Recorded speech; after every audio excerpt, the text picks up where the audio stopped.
TNT Tuesday, 4th of June. How can it be June already? I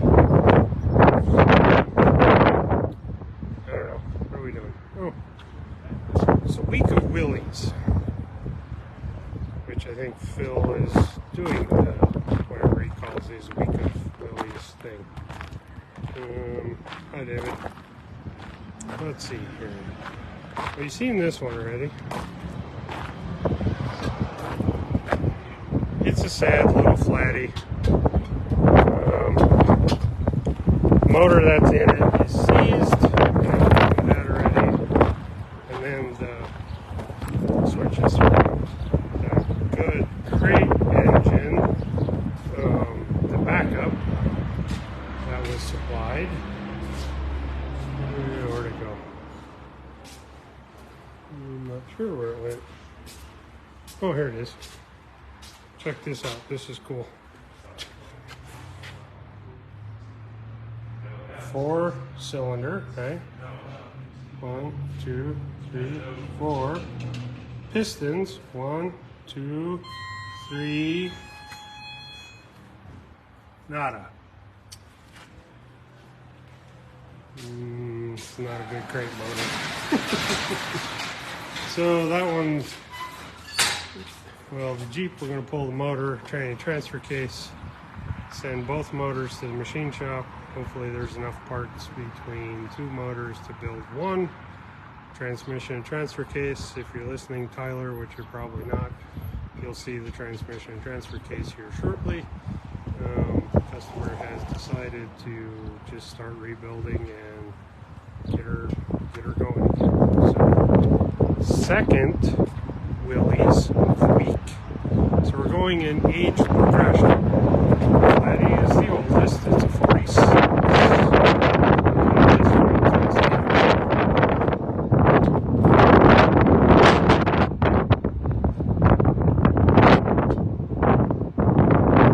Still undecided on the year. 52 or 53. I think Tammy made that a poll or a Facebook thing. Yeah, I know. You'll just have to bear with me for a minute. I got a mess in the shop that I'm trying to avoid.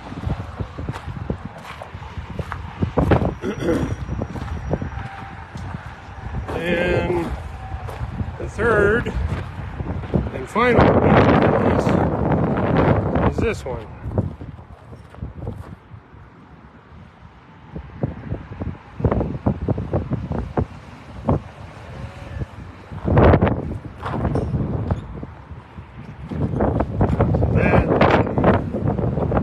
Customer in Minnesota.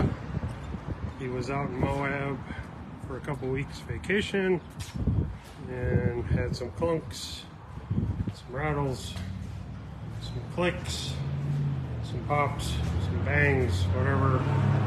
Alternator shit the bed on coming out of Bobby's hole. The second time is the first time up Bobby's hole. He got to the top and they were all happy. It was the whole family. Got to the top and decided to have a celebratory beverage and walked around the back of the Jeep to get in the cooler and went, there's something missing. Dan has a, I don't remember who makes it. I don't remember. But it's a bolt-on or a hitch-mounted spare tire swing-out dealio. What's up, Robert? So it plugs into your receiver hitch. Kind of looks like half a bumper. Goes over to the one side where the spindle is. It comes back, goes up. Got a tire mounted to it. You can swing that out. Because Dan, doesn't carry a spare tire.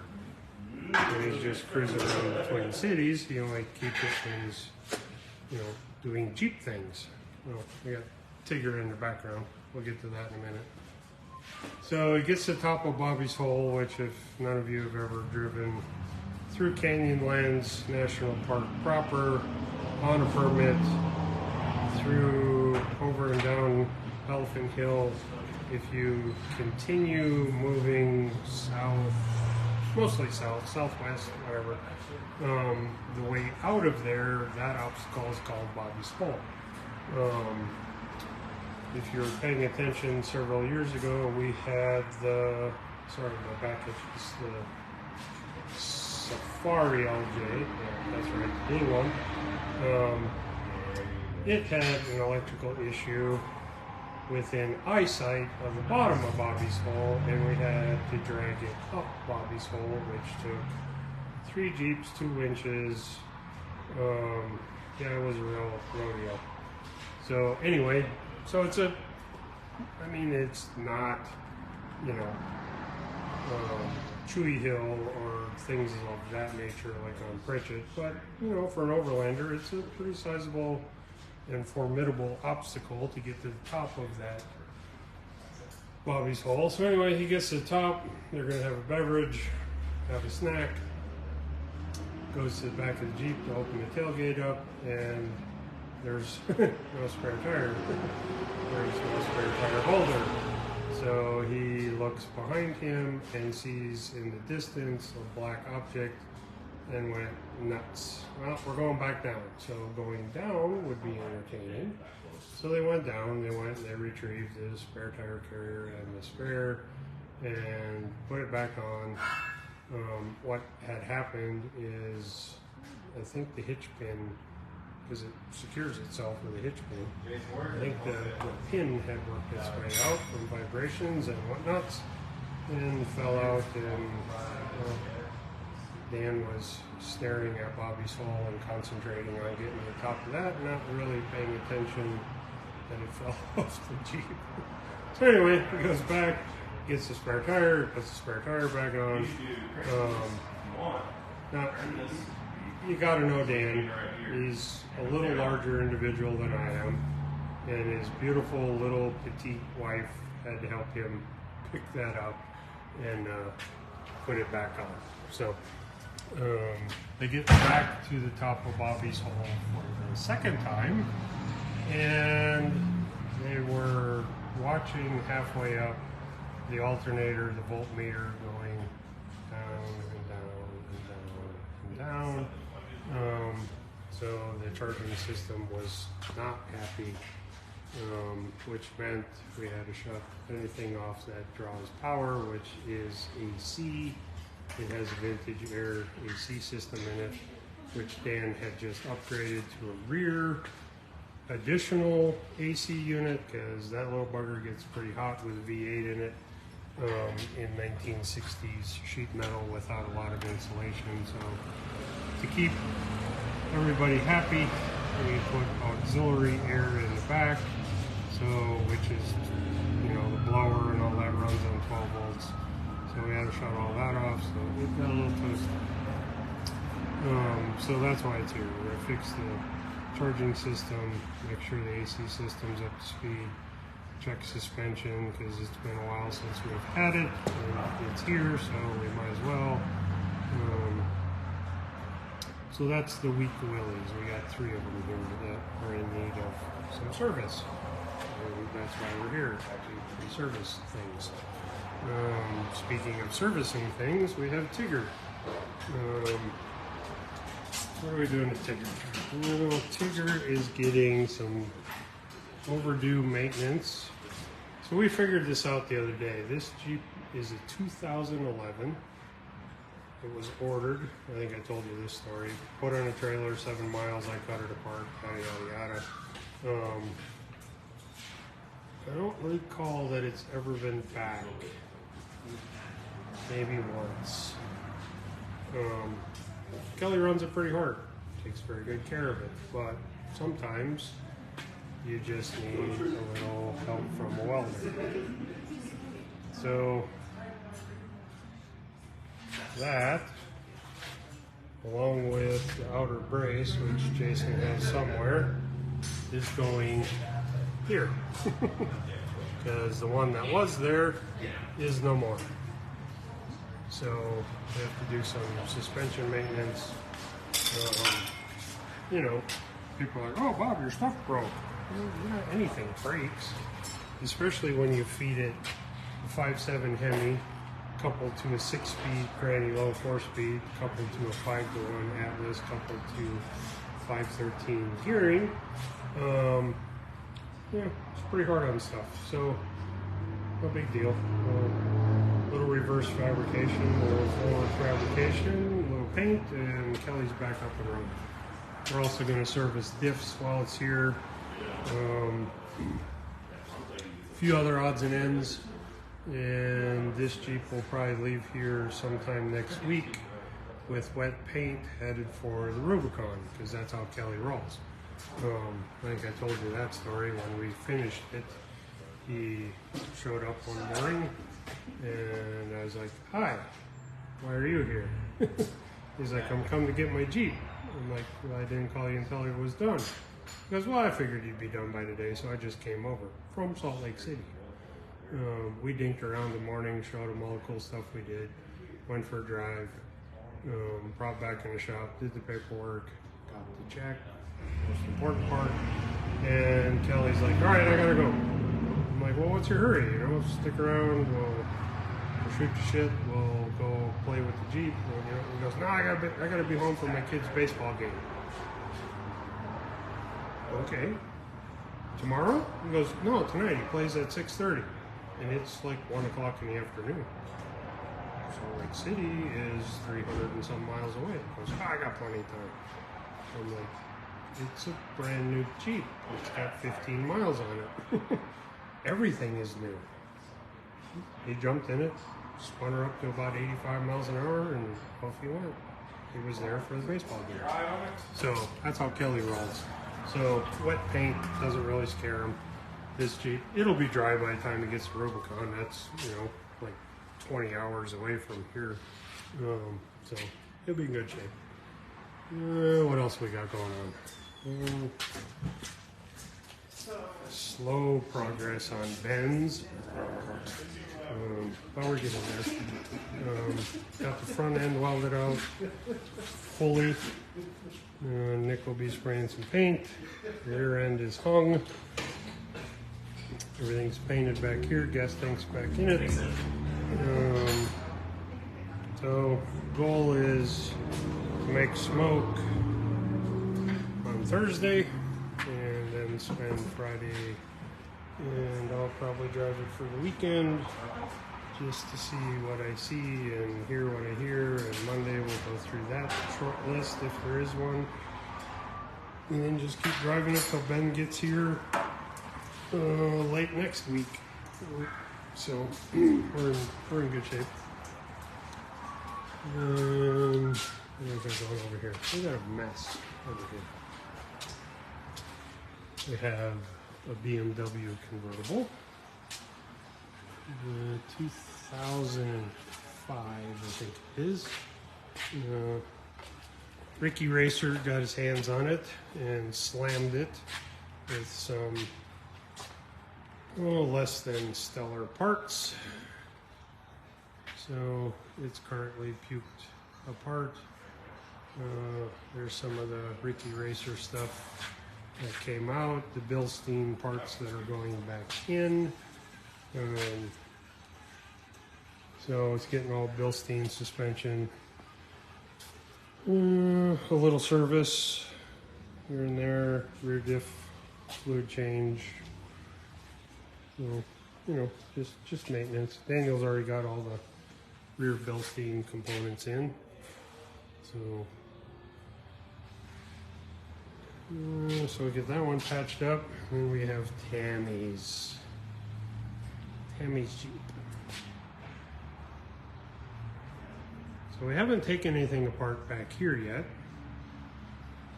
You guys all saw her video about fixing door hinges. Her doors work good. But then you have this. And that. And this. An empty engine bay. Because we have this.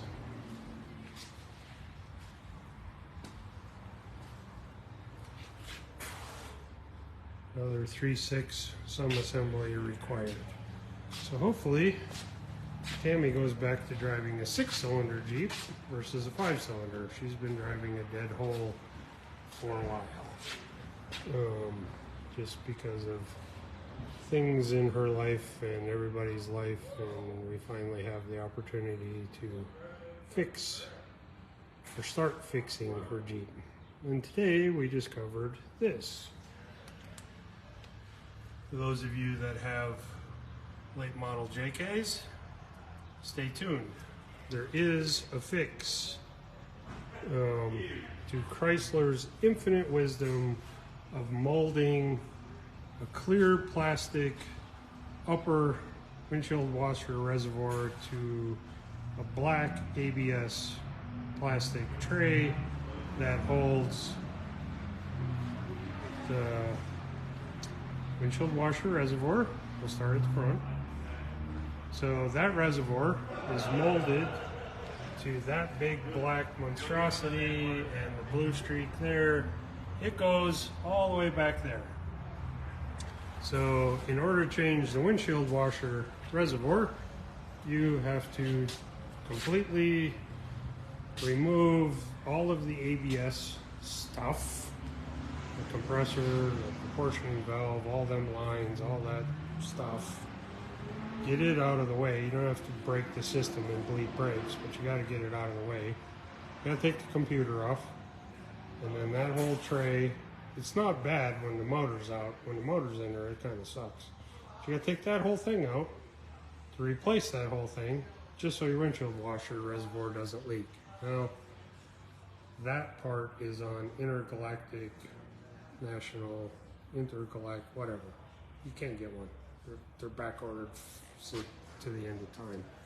So I fixed 1 or 2 of these already.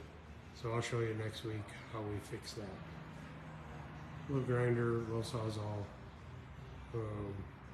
some reverse fabrication, some forward fabrication, and then we put an aftermarket reservoir in it.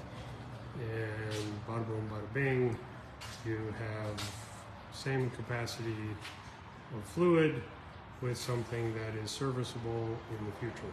So we'll show you how we do that. And we got a Cherokee over here.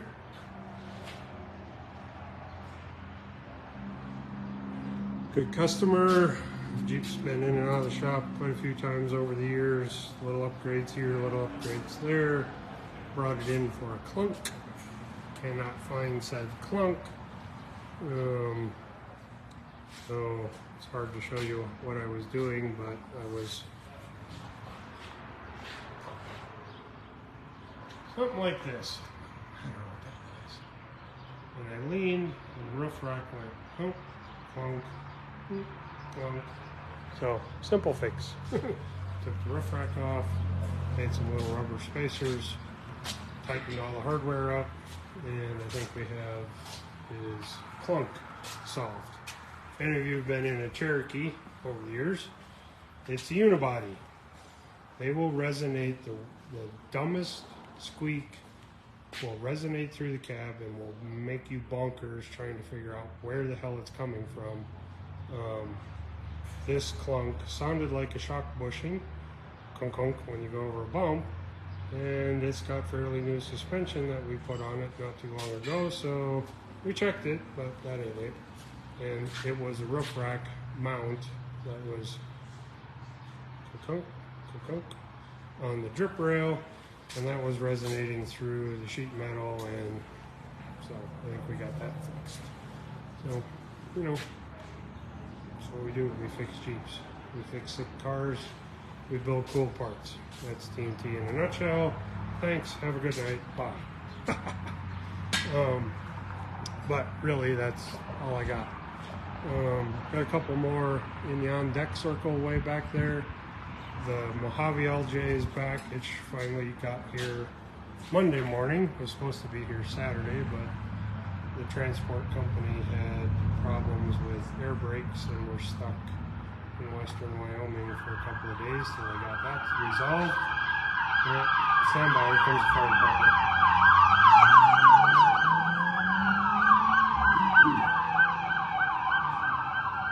Okay. Brush truck's out, must have a grass fire somewhere. So Russell's is safe in the yard. Just back for I don't remember last time I was here, a year ago, year and a half, something about like that. So just a maintenance checkup. Got a laundry list of little nitpicky, tune the AC up, check engine lights on again. Welcome down in a 4-liter. So, just some little stuff. We're going to go completely through suspension, probably rebuild all the shocks just because we have one that is seeping a little bit. So if one's seeping now, the other 3 are coming, so they'll all come out and get reconditioned and rebuilt. Get Russell set up for summer crawling season in California and wherever else he's planning on going. Got the stretch 2-door JK part should be here for that tomorrow. Maybe tomorrow. Needs rear end rebuilt, ring and pinion, self-destructed. Speaking of ring and pinions, you get what you pay for. So I won't throw that major company under the bus that was doing like $9.99 ring and pinion installed, all parts included, front and rear. What the hell you do ring and pinions for $1,000 is beyond me, but well, you use really junk parts and pay people to put ring and pinions in that really don't know what they're doing, and then you get to pay me to fix it. So while we're in there fixing it, customer decided to upgrade it to a 35 spline ARB and shafts.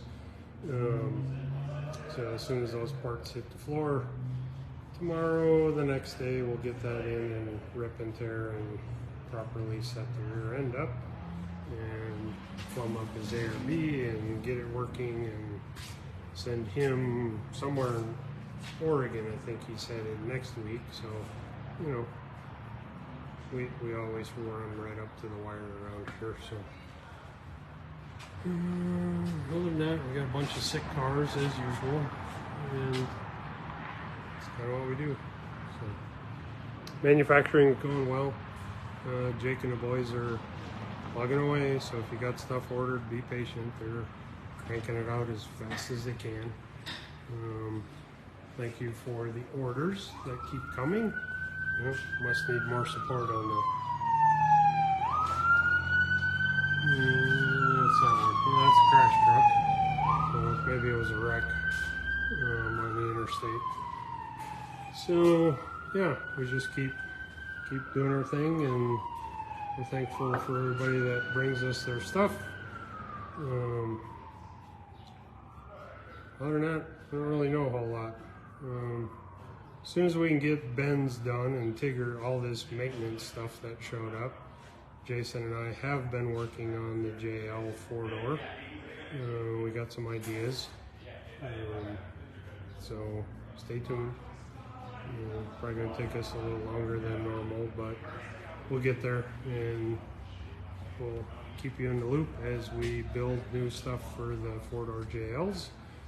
And hopefully we can get some of you guys out there running it and tell all your friends how cool it is.